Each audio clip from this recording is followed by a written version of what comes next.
ہم سب یہ جان لیں کہ مسلم میں بھی جو خالص ایماندار ہوتا ہے، یعنی جو اپنے آپ کو مسلمان کہتا ہے، اس میں بھی فسق و فجور پایا جا سکتا ہے۔ جیسے صحیح مسلم کی حدیث ہے کہ مسلم کو گالی دینا فسق ہے، یعنی نافرمانی ہے، گناہ ہے، اس سے بندہ دائرہ اسلام سے خارج نہیں ہوتا۔ لیکن وہ جو منافقین کے بارے میں واللہ لا یہدی القوم الفاسقین سورہ منافقون میں ہے، وہ وہاں فسق کسی اور معنی میں ہے، یہاں اس مسلم میں یہ مسلم ہے لیکن وقتی طور پر یہ فسق و فجور میں یہ داخل ہو جاتا ہے، شامل ہو جاتا ہے۔ تو مسلم کو گالی بھی دے سکتا ہے، اس سے لڑ بھی سکتا ہے۔ تو نبی اسلام نے اس انداز میں تربیت کی، ایک اس چیز سے روکا، دوسرے اس کی تربیت دی کہ مسلم کو گالی دینا فسق ہے اور اس کا قتل کرنا یہ کفر ہے۔ یعنی دو کنڈیشن بیان کی، فسق اور ساتھ کفر، کہ جو ایک مسلم کو جان بوجھ کر بلا قصاص قتل کر دے وہ اس نے کفر کیا، اور جو کسی کو گالی دے اس نے فسق کی یعنی گناہ کیا۔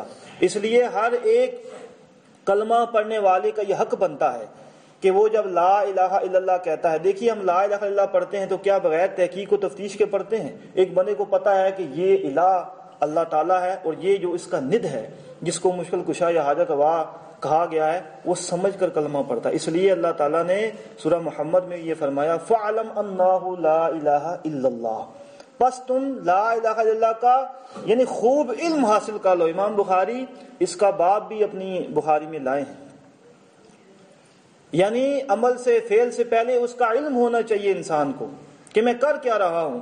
تو جو معاملات میں ایسی بات آئے تو اس کو تو انسان کا خوب علم ہونا چاہیے کہ اس بھائی نے دوسرے بھائی کے بارے میں ایسی بات کہی ہے، یا کسی اور نے یہاں آ کے ہم پہ یہ اعتراض کیا ہے، تو کیا اس کی بات کی تصدیق ہمیں کرنی چاہیے، تحقیق و تفتیش کرنی چاہیے۔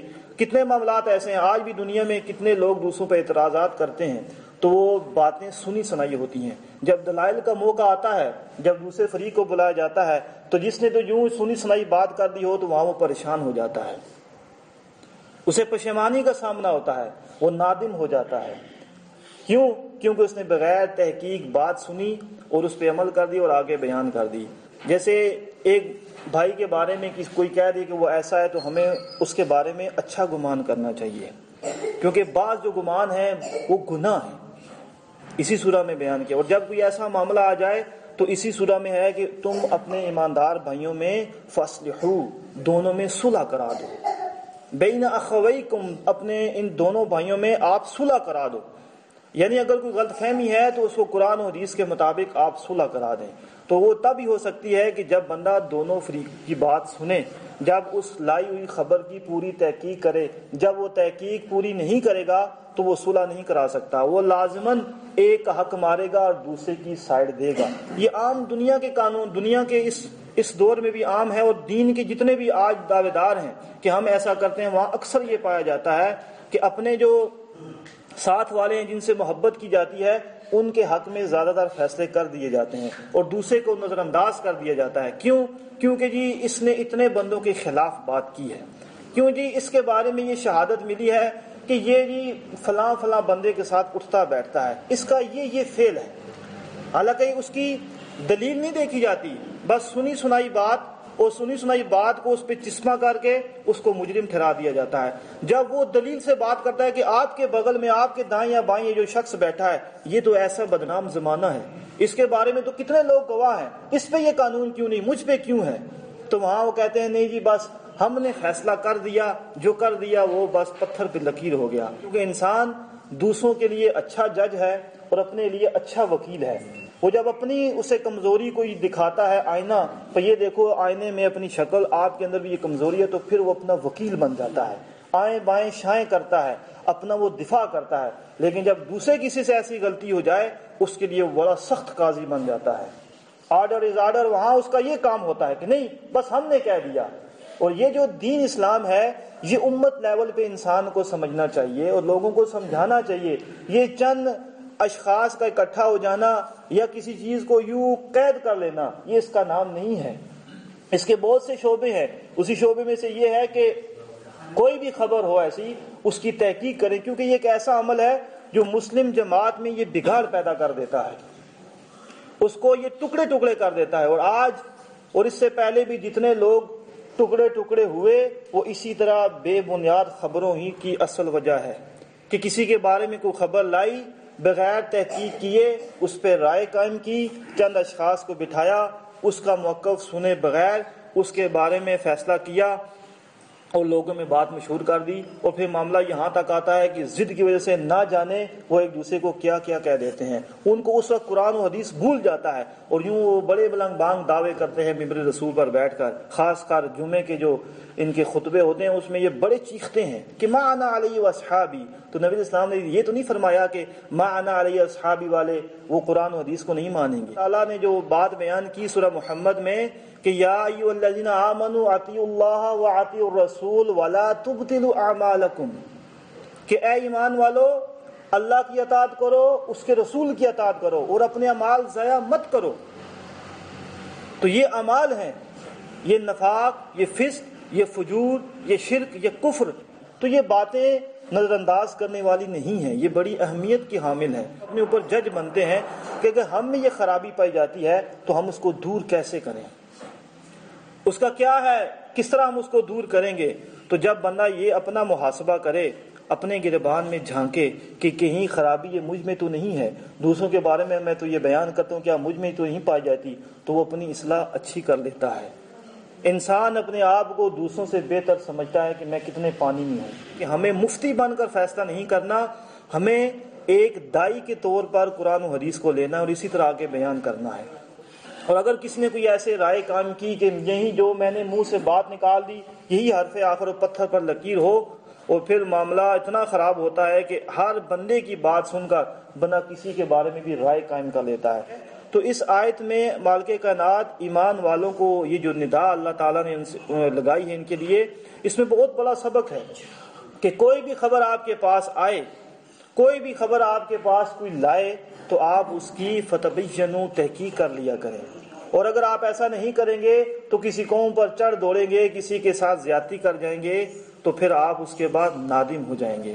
تو جب وہ واقعہ نبی السلام کے سامنے آتا ہے تو جب ان کو پتہ لگتا ہے کہ میرا بھیجا قاصد وہاں تو گیا ہی نہیں، اور ایک حدیث میں آتا ہے کہ خالد بن ولید رضی اللہ عنہ کو بھیجا گیا کہ آپ جائیں ان کی خبر لیں، تو وہ ان پہ حملہ کرنے سے پہلے اپنے کچھ جاسوس روانہ کرتے ہیں کہ جائیں کہیں یہ اسلام سے مرتد تو نہیں ہوگے۔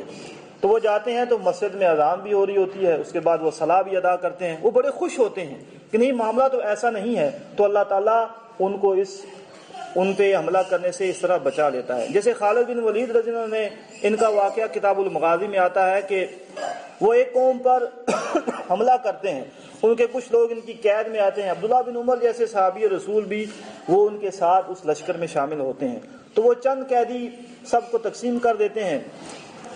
جب ان کو اسلام کی دعوت دی جاتی ہے تو وہ ایک ایسے الفاظ کہتے ہیں کہ ہم نے اپنا دین بدل دیا۔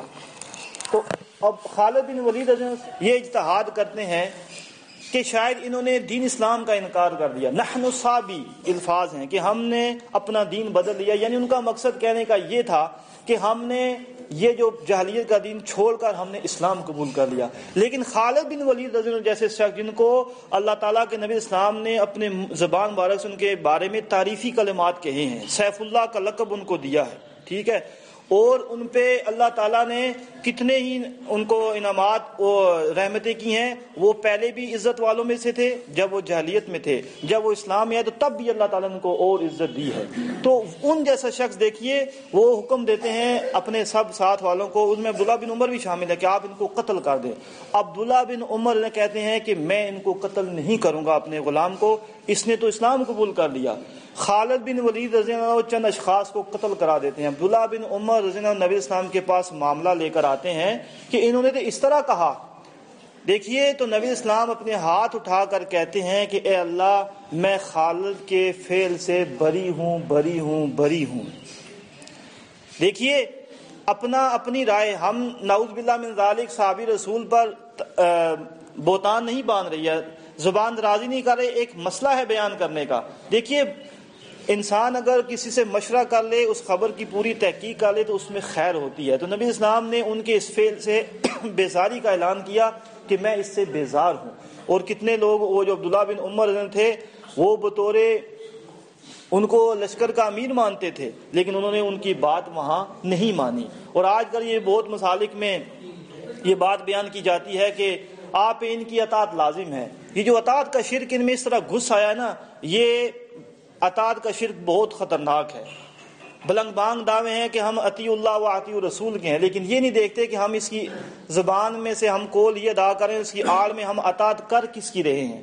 وہ اصل میں اپنے شیوخ، علماء، امیر، پیر یا کوئی اور کہہ لیں، وہ ان کی اطاعت کرتے ہیں۔ تو اب ان کو یہ کوئی کہے کہ یہ تو آپ شرک کر رہے ہیں، آپ نے اللہ اور رسول کی اطاعت سے مقدم اس کی اطاعت کر لی ہے، قرآن یہ کہتا ہے، حدیث یہ کہتی ہے، اور آپ کہتے ہیں کہ فلاں شخص یہ کہتا ہے، یہ تو اطاعت کا شرک ہے۔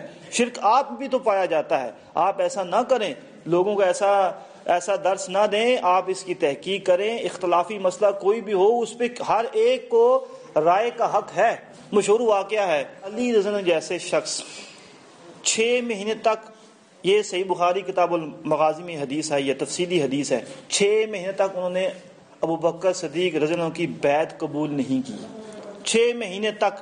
اسی دوران فاطمہ رضی اللہ عنہا فوت ہو جاتی ہیں، وہ ان کا جنازہ پڑھا کر بتاتے بھی نہیں ابو بکر کو۔ وقت کا ایک خلیفہ، جن کے بہت سے فضائل ہیں، کتاب المناقب آپ اٹھا کے دیکھیے، بہت سے فضائل ہیں۔ اب ان دونوں کے درمیان کیا اختلاف ہے؟ تو کیا بطور امیر انہوں نے کوئی فیصلہ کیا؟ ایک شخص 6 مہینے ابو بکر کو خلیفہ نہیں مان رہا اور اپنی بیوی کا جنازہ ان کو بتائے بغیر پڑھا دیتا ہے۔ کیا انہوں نے ان کے بارے میں کوئی رائے قائم کی؟ نہیں۔ وہ ان کے گھر چلے جاتے ہیں، اس معاملے کی تحقیق کرتے ہیں۔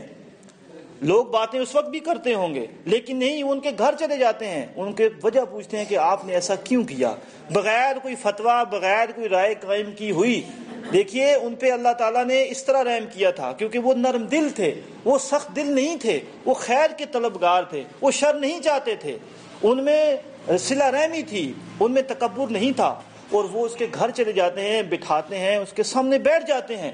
ایک وقت کا امیر ہے، گھر چلا جاتا ہے، ان سے پوچھتا ہے کہ کیا معاملہ ہے، تو وہ بتاتے ہیں کہ آپ نے امال کے معاملے میں ہم سے بات نہیں کی، اس کے حقدار تو ہم تھے۔ ابو بکر جیسا شخص ان کے سامنے یہ بات بیان کرتے ہیں کہ میں سب سے زیادہ محبت آل رسول سے کرتا ہوں، تو میں نے تو ایسا کیا۔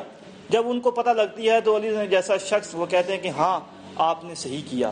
پھر وہی مسجد ہے، وہی مدینہ ہے، وہاں آ کے زور کی صلات کے بعد علی اپنی زبان سے پورا واقعہ بیان کر کے استغفار کر کے ابو بکر کی بیعت قبول کرتے ہیں۔ تو کیا امیر نے تحقیق کی اس بات کی؟ فتویٰ صادر کر دیتے تو کتنے بگاڑ پیدا ہوتے۔ تو یہ معاملہ ہے کہ کوئی بھی خبر ہو، کوئی بھی معاملہ ہو دنیا میں، اور کتنے مسائل ایسے ہیں